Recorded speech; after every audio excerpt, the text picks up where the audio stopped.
Hello there guys, what is going on? SonOfChelsea back here again for my team selector ahead of tomorrow night's Champions League game away from home against Red Bull Salzburg. It's the penultimate game of the group stage for Chelsea, where if we win, we qualify for the last 16. And as well, going into that final game at home to Zagreb, give ourselves a great opportunity to finish top of Group B. When after the first game against Salzburg back in September, that was Graham Potter's first game in charge, things look very different back then. And I think that if we were to win tomorrow, make it 3 wins in a row in this group, from the position we were in when Potter took charge, it's really, really positive. It is. And to get to the last 16 of the Champions League and especially on top of the group as well, hopefully gives you a better draw. So a real big chance here for Chelsea as well to get back on track, because we've drawn the last 2 games, not a disaster, but a bit frustrating. The points dropped, the sense we were so close to beating Man United at the weekend. Just that feeling we need a boost again, and as well a better performance, because even though we did beat Aston Villa, that performance wasn't as emphatic as recent ones. So we want to get back to sort of the AC Milan, Crystal Palace. I think the first 4 or 5 performances under Potter were quite good, and I think Chelsea got deservedly good results. I think the last 3 have not been that good, so we need to get back to that real positivity for Chelsea under Graham Potter. We're going to talk about team news, going to talk about Red Bull Salzburg, going to talk about how I feel Chelsea are going to be lined up to this game, as well the players Potter has and does not have, and rotating, and kind of the sense of a meritocracy in players who did not feature at the weekend, maybe featuring quite heavily in this one. So we'll get into all of that good stuff. I want to ask you guys, before we do, hit that subscribe button, hit the notification bell so you don't miss any of the uploads on the channel. Also, do me a massive favour, if you are enjoying the content, hit that like button, because it helps new people find the channel as well. We've gotten all that stuff out of the way. Let's get into this game.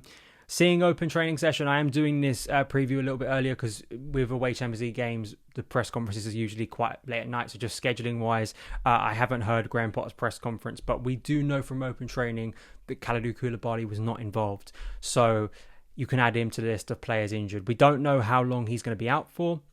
He may make a miraculous recovery for the game tomorrow night, but the fact that he isn't involved in training, wasn't involved on Saturday, kind of does speak to the fact he's likely to at least not start this game. And that makes it really awkward for Graham Potter, because suddenly in the space of a few weeks, his defensive options have really dwindled to a point where I personally believe, we'll get into this in the lineup, there could be a change of this defensive structure just because of personnel and also maybe performances of some other players. So we'll get into that. So Red Bull Salzburg, their last defeat came in back in August in the league. They are top of the Austrian league at the moment, as expected. They win that league pretty regularly, and that's of course how they get into the Champions League on such a consistent basis. I feel that their team last time, Chelsea, I think for the majority of the game did outperform and should have won that game.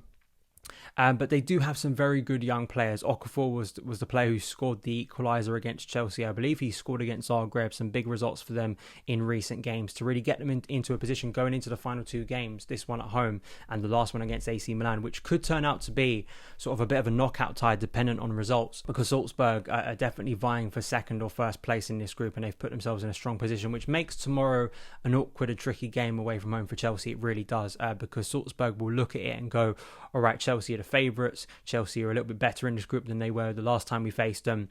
But at the same time, they've got an amazing opportunity if they were to pick up 3 points to qualify. So it's a massive game. It really is. It's not a given for Chelsea to win this. And Salzburg, I don't think have lost in the group yet. So they're in good form, not only domestically, but also in the group stage of the Champions League as well.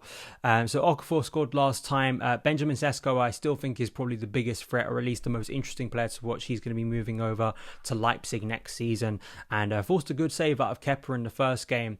And just the youth and the energy of this team. I mean, they didn't show it in the first game at the Bridge, but I suspect in this game, it's going to be more high energy. It's going to be the sort of pressing game that you expect from a Red Bull team. And that is how Chelsea, particularly in central midfield, we've seen how we've not dealt with that very well, particularly against Man United and the tactical switch that Graham Potter had to make in that first half. We have to be aware of that. We can't be sluggish. We can't be complacent. If you go into this game just trying to ease yourself in, I think in the first 20 to 30 minutes, Chelsea will be pressed back. And I think there will be a sense from Salzburg to really try and unsettle Chelsea. But I do think in going the other way, there will be space for Chelsea to exploit if that happens, and we need to be good at doing that. We saw signs with Armando Broja against Brentford. We've got some speed in attack. It's how we're going to deal with that and try and transition the ball, because in the first half, against Man United, we had no sort of outlet, and we really struggled to progress the ball. Against, I think, Aston Villa and Brentford, there were problems like that as well. How do we, when a team really comes onto Chelsea, how do we get out of that? How do we try and exploit that in our favour in the final third? I think that's a big question for Graham Potter tomorrow night. But let's get into my predicted lineup against Red Bull Salzburg. As I alluded to, with no Koulibaly, with no Wesley Fofana, with no Reece James, Marc Cucurella has not looked great in recent weeks. I think he's going to go to a back four. I really do. I think for the time being, once again, you're going to have to probably, if he doesn't and he wants to stick with the formation he's mainly used at Chelsea so far, which is some variation on a 3-4-3 or just a three-back system, you're probably going to have to move Cesar Azpilicueta into defence if you're not shifting Marc Cucurella onto a left centre-back role. It suits, of course, Thiago Silva a lot better a back three. He has more protection. He feels more comfortable there. And you'd say that the majority of our players are more comfortable playing in a back three. But I just think at the time he may do what he did in the majority of the game on Saturday and go to a 4-2-3-1 or a 4-3-3, and hopefully that can make Chelsea a bit more attacking, and maybe you get profiles of players into positions that suit them a little bit better, and that maybe can make Chelsea a little bit more threatening in the final third. This is the first lineup I've gone for, so a 4-3-3, Kepa in goal, Chilwell, Silva, Chalobah and Azpilicueta as the back four.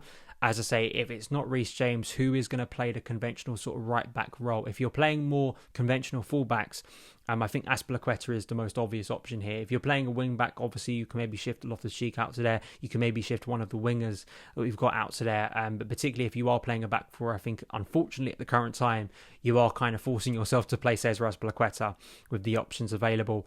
Midfield is such a big debating point. I mean, Jorginho, I don't think is having a good season.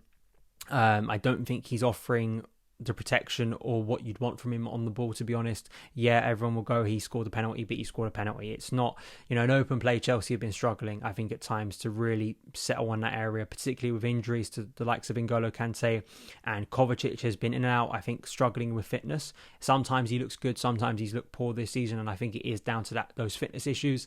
It's such a problematic area for Chelsea, and do you want Jorginho playing in a game where Chelsea may be swamped in that area? And that's a big call for Graham Potter to make. But also, as we know, Jorginho has a knack in the Champions League of probably performing his best, in a Chelsea shirt. It's in this competition. And if he's on song, if he's getting on the ball, his passes from deep can maybe help Chelsea unlock Red Bull Salzburg. So it's a difficult balancing act. It really is for Graham Potter. He does not have, and unfortunately, I've said this about Tuchel before, there is no perfect solution here until Chelsea seriously invest in that area. Even if you get N'Golo Kante back, you still need to seriously invest in this area. And Kante ain't going to be back till February, so it's obviously not something you can fix very quickly. But I've gone with Jorginho, Loftus-Cheek, Mason Mount. You put Mason Mount in number 8 role. As you can see, Conor Gallagher on the right side of an attack with Pierre-Emerick Aubameyang as the number 9 and Christian Pulisic. I would not moan if Armando Broja played in this game. As we saw against Brentford, a transition opportunity. If they're spacing behind, we know how rapid he can be. And Aubameyang really got no service in the game against Man United. And you did kind of see the flaws with Aubameyang. If you aren't servicing him, if you aren't getting the ball into that 6-yard box, which Chelsea were in his first few appearances, he can really fade in the game, like any striker. But I think particularly Aubameyang, he's not going to offer sort of that all-action, fluid style that maybe some hoped he would. He is a very conventional number 9, not sort of classic, maybe Olivier Giroud, but he is. I think there are ways quite clearly to get the best out of him, and we weren't doing that on Saturday, and you saw the effect of him not being involved in the game as much as you'd want him to against Man United. So if Chelsea have more territory, if we can get further up the pitch, then of course he becomes a very dangerous player if you're getting balls inside the 6-yard box, as we were, particularly from Reece James, who unfortunately is not available. But I'd like to see Gallagher, who only got about 10, 11 minutes against Brentford, wasn't it, before he had to come off for illness. If he's ready, I'd like to see him get a start in this game. Ruben, I think, has been one of our better midfielders. Christian Pulisic, listen, I'm not disagreeing with anyone. People seem to think I have something against Pulisic. I called for him to start on Saturday. I think he should be starting this game. And I think I said it in my Man United preview. Sorry to repeat myself. I'd like to see a bit more of a meritocracy where if players are playing well, you'd like to think they can play the next game. And Raheem Sterling hasn't really impressed in recent weeks, and Kai Havertz hasn't either. So you want to see some rotation, and Potter likes to rotate. And Christian Pulisic on the left wing, we know he can have some of his best performances for Chelsea, and it's on to him to really perform if he gets the opportunity. So I'd like to see a fresh injection. radically, if we're going to play three midfielders, could we see Carney Chukwuemeka get a start? I think that would be a big call in a game of this importance to Chelsea for him to start. I still would lean on Jorginho, Loftus-Cheek, Mason Mount, Mateo Kovacic. I think it will be 3 of the 4 there who will start this game in some capacity in central midfield. But Carney Chukwuemeka, like Armando Broja, has been coming off the bench in the last 2 games for Graham Potter. So maybe he's getting closer to a start. But I do think that start will likely come in the Man City League Cup game. But we may see a shock here. My second lineup is just, instead of having Conor Gallagher as a right winger, you move Loftus-Cheek into a 6 role, which has varying levels of success, to have someone more mobile there. Mason Mount as an 8 with Conor Gallagher as an 8, 2 8s there. A homegrown central midfield 3 for Chelsea right there.